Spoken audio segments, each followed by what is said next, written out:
Sanibonani, welcome back to enye video. Ngiyabonga kakhulu ukuthi ungene. Thank you very much. Ngicela subscribe ke mangaba subscribe, like video, share video as well. Ufake nale notification bell on, you guys. As you can see nowadays ukuthi ngi-upload nzima mhlambe after a day or two ngoba ku busy, you guys. Ngijinyo ku busy ngempela, but I try ukuthi ngi-upload.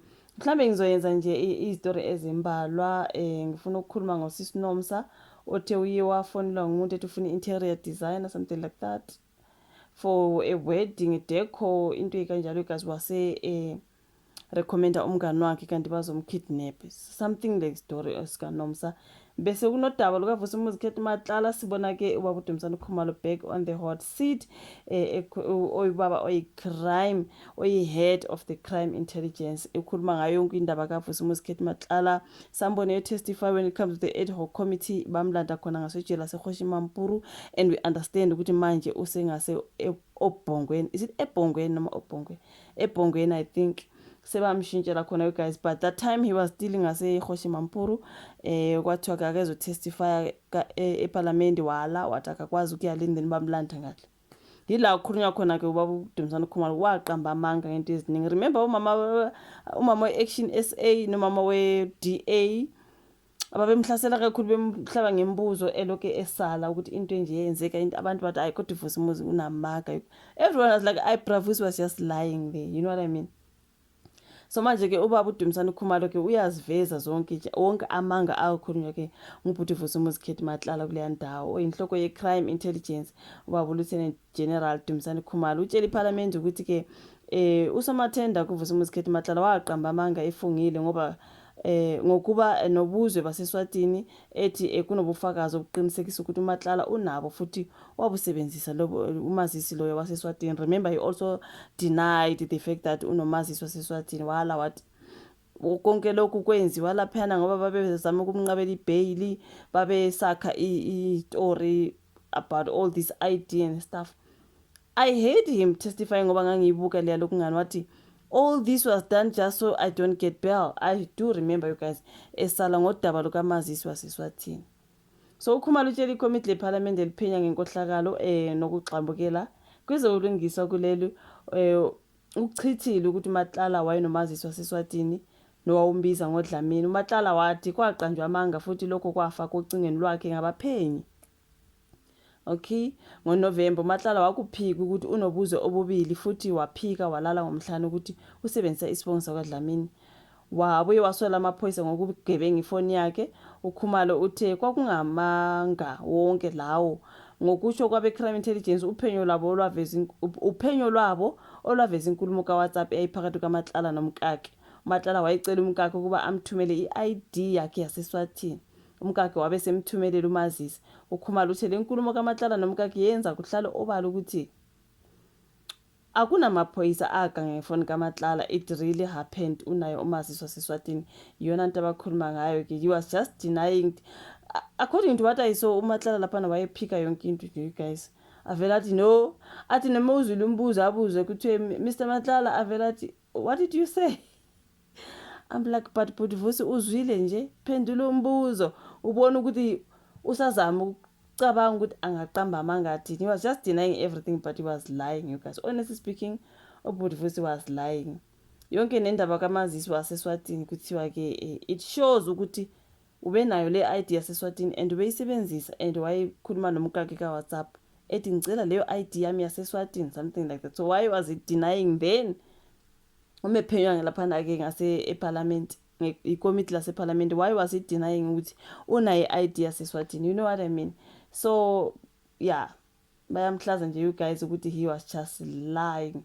He did have that eSwatini ID. Okay, now asidlulele kolunye udaba. Udaba lukadade uNomsa Buthelezi, you guys. Nomsa Buthelezi shares, of course, because she is married. Okay, kune video le trendile mhlawumbe ngizothi ukuyidlala kancane, you guys, before I come ngizoyifaka emva kwale video yami. Usisi ukhala ngokuthi kunomama omfonele efuna nje ilokungana indaba zama wedding decor, some sort of. Okay, ngoba ke usisi Nomsa uyazi someone recommend umngane, recommend umngane umngani wahamba thinking nendoda yakhe mabefika laphana uzwa nje sebemfonela ukuthi sebekidnapiwe something like that. Lona daba lukaNomsa you guys ivideo yakhona iya-trenda.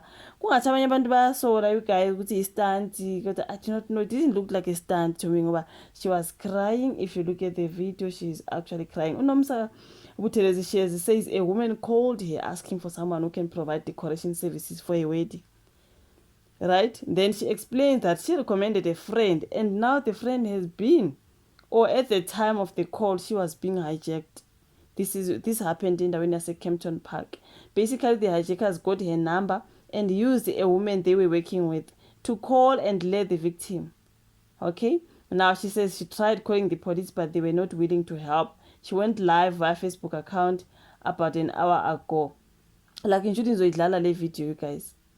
Urecommend umngani wakhe malo mama efona ethi ngidinga usizo about wedding decor. What? Okay.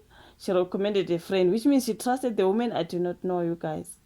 Me recommend umngane sengofona usekidnapiwe sebe hijackiwe nendoda yakhe. So the story is just so painful, okay?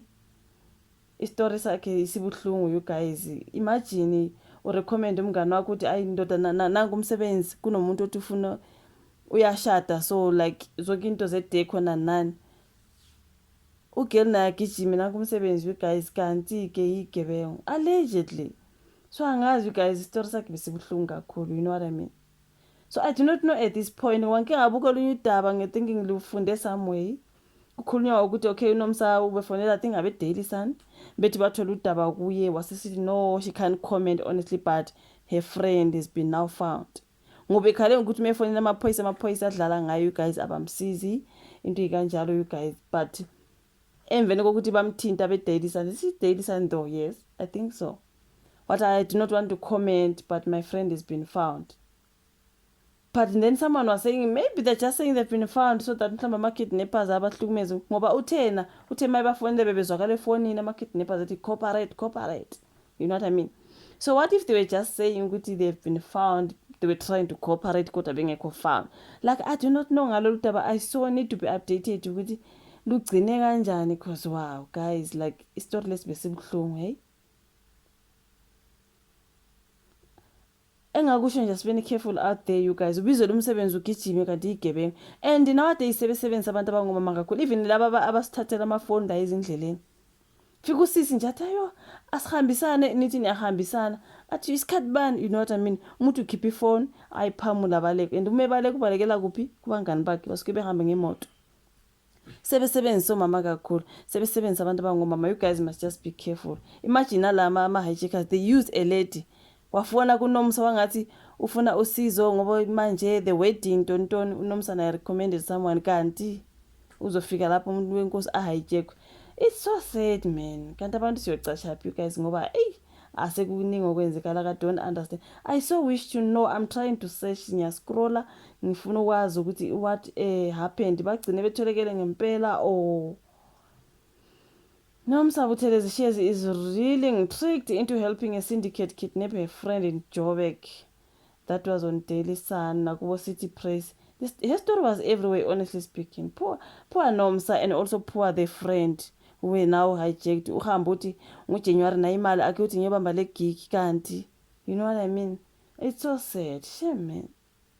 Okay, olunye udaba ke ebengifuna ukuthi ngiluthinte lana ngoluka Felix Hlophe. Siyakhumbula ukuthi uye watrenda ubhuti kuDecember ukuthi uhlukumeza umkakhe, kwaba nama-video atrendayo ukuthi uTracy uye wabalekela kamngani wakhe emveni kokuthi ahlukunyezwe uFelix Hlophe. Ama-video sasibona asazi ukwenzakalani endlini yabo. Ama-video sasibona uFelix eselapha kamngani kaTracy eselandela uTracy ukuthi uTracy uhambe nezingane, okay? Yila sabona ke yonke into eyenzeka ukuthi endlini yabo uTracy ezohamba ayikamngwana kwakwenzekeleni kwathiwa am-GBV allegedly, we do not know.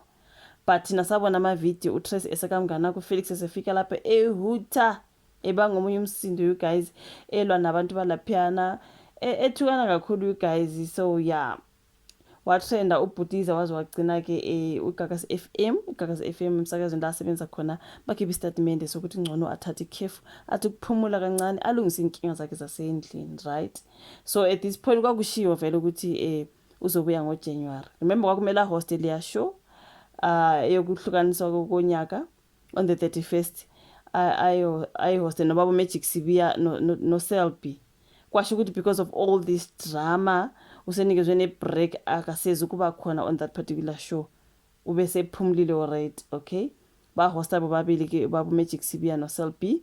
uFelix was excused, kwathiwa hamba ke uyolungisa indaba zakho. Remember, people were signing i-petition ukuthi akaxoshwe emsebenzini.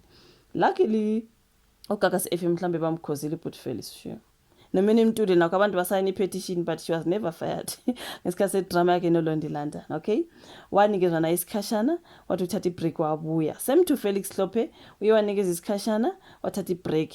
On this particular story, but now he's ready, he's coming back. Okay, popular Gagas FM host Felix Hlophe has officially returned to the airwaves following a brief suspension linked to a serious domestic incident that unfolded on Christmas Eve. The radio host was dramatically pulled off air in late December and stripped of his highly anticipated New Year's Eve crossover show. This happened as the station moved swiftly to manage the fallout from a disturbing family dispute at his home. In a swift and damaging blow, the station confirmed at that time that Hlophe is immediately off air. The decision followed the circulation of a video on social media showing a heated altercation at Hlophe's residence. Then, yeah, you guys. So, according to information at the time, the confrontation was severe enough that his wife, Tracy Hlophe, and their children reportedly fled to a neighbor's house for safety. That's why ngithi asazi ukwenzakalani endlini uTracy ezobalekela kamngani ukuthi kwakwenzekeni endlini. We didn't have those videos. Ama videos owawabona wena uTracy wayesebalekele kamngani wahamba nabantwana. That's when uFelix then followed wayobanga khona umsindo. Yilawo ma videos asiwabona okwenzeka ngapha besendlini asazi okwenza uTracy wabaleka, because there were also allegations ukuthi kwakumayelana ukuthi uFelix usethathe unkosikazi uAyanda Bhengu kodwa bevumelene ukuthi akathatha isithembu. Uthe mayeselobolo Ayanda uTracy wasn't happy. That's when she now just moved out. We do not know ukuthi they fought about that, what happened, whatever situation. Kodwa kwakuthiwe allegedly uyamGBV allegedly. Okay, I do not know. So kwakuyona drama kaFelix Hlophe you guys eyamenza ukuthi uGagas athi kummisa kancane. So kwamanje ke kuthiwa ke hayi uyabuyela emsebenzini ngoMvulo nje ngeMonday. Kuthiwa uzobe esemsebenzini uFelix Hlophe obembambele konje kwathi ubani obembambele uGasora did not get the name of the person obembambele esebenza noMini Ntuli until he's back, he's ready and back. Okay, so lona daba libhalile ke ukuthi uBuhlophe is going to be back on air. Ama-fans oGagas FM ishow yakhe I think it's the Uprising ayihosta ke noMini Ntuli. So lona daba lunye bentanga ndu-8 lukaFelix Hlophe you guys. So yeah, sizoke sibuye sibone ezinye itori. You guys, nowadays I'm so busy, even my like uploading schedule uhlangahlangen. But thank you so much. Ngicela ufake notification bell yakho on so that awamiss ama video nje bazowalahlela anytime njengoba sometimes after a day or whatever it is. Okay, put that notification bell on, uyilike ivideo kalokho, usubscribe, uyashare njalo. Asibonani ngeza ivideo. Bye.